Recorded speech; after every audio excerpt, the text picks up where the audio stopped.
Let's firstly talk about the general specifications of iPhone 11. Operating system will be Apple iOS 11. And it will be available in 3 colors: black, silver, space gray. Secondly, let's talk about the display of iPhone 11.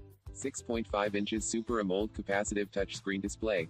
With AR and VR and some sensors are Face ID, accelerometer, gyro, proximity, compass, barometer.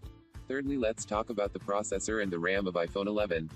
Processor is going to be 2.4 GHz hexa-core Apple A11 Bionic, whereas the RAM will be 4 GB. And fourthly, let's talk about the camera of iPhone 11. Rear camera will be dual cameras of B12 megapixel with 4K recording. And front camera will of 8 megapixel with dual-tone LED flash. Fifth, we will talk about storage of iPhone 11.